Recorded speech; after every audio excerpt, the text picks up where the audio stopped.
So I am currently listening to the Bible Project's podcast that dropped just this morning. A friend texted me, and it's basically like it's about the Lord's Prayer, and it gives a lot of context behind it. And then in the last, I think 7 minutes or so, we're going to hear from John and Tim about a project they're doing that includes me and my friend Liz, and it's a real honor, and I'm excited. So this is the first time I'm listening to it right now. In the next 4 episodes, we're going to walk through the Lord's Prayer line by line, making it new to us.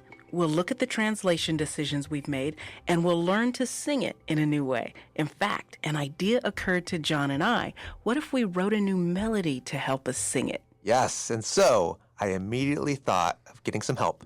Brian Hall's a good friend of mine, and you know him because he wrote the main theme song of this podcast. He's the lead singer of the band Tense. And that's tense as in tabernacles, not tense as in uptight. Brian immediately recommended we collaborate with another amazing artist, Liz Weiss. Liz is a gospel, soul, and R&B infused singer-songwriter. I love Liz Weiss. I'm excited about this. So let's listen in as you and Tim commission Brian and Liz.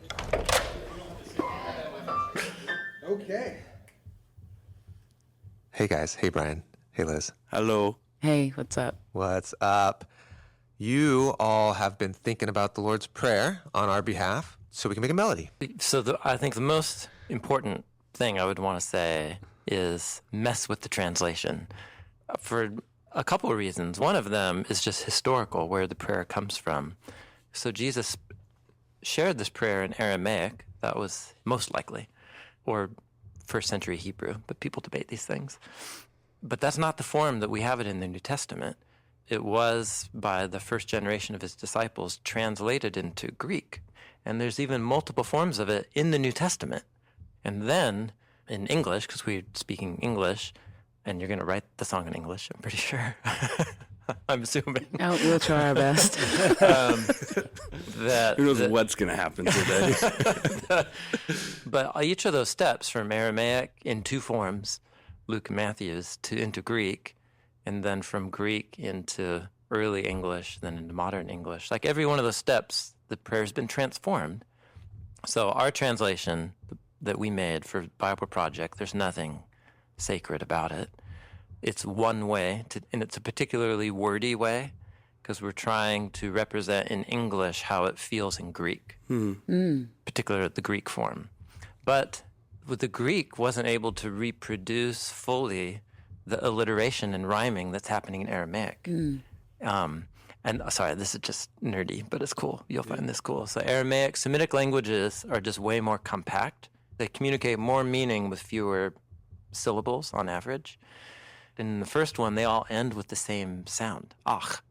Oh, wow. So the first 3 sets of lines all rhyme in the ending. They alliterate in their ending. In Aramaic. In Aramaic, yeah. So originally it was the type of verse that would be very natural to set to music. So easy to memorize in Aramaic. So I also think that is also something that you could try and capture. So structurally, it has 2 halves. Each are 3 sets of 2 lines. So a line pair, line pair, line pair, line pair, line pair, line pair. And so it'd be cool to think about it as a 1, 2, 3, 1, 2, 3, in terms of how it feels. 1, 2, So those are my first thoughts.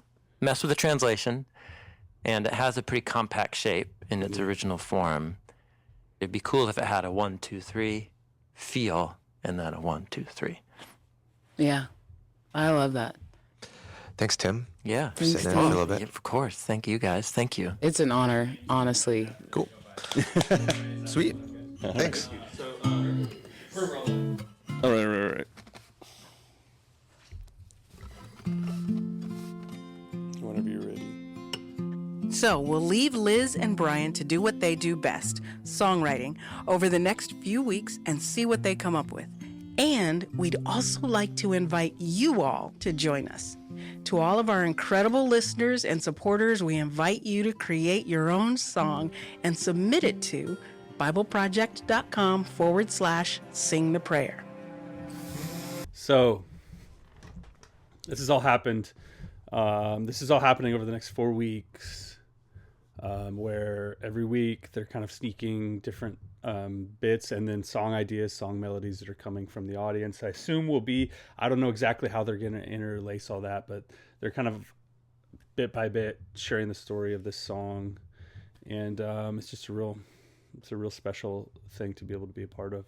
So I just wanted to share with everybody and say, if you're interested in God or the Bible, I can't hardly blame you if you're not. It's just, but if you are, there is a lot there. This is a really cool podcast. I think they have a very kind of soft-handed approach to understanding the Bible. They're not proud. They're not intellectually proud people. So I can recommend them to anybody from any background, and it's just really neat to be a part of it. So check it out, and yeah.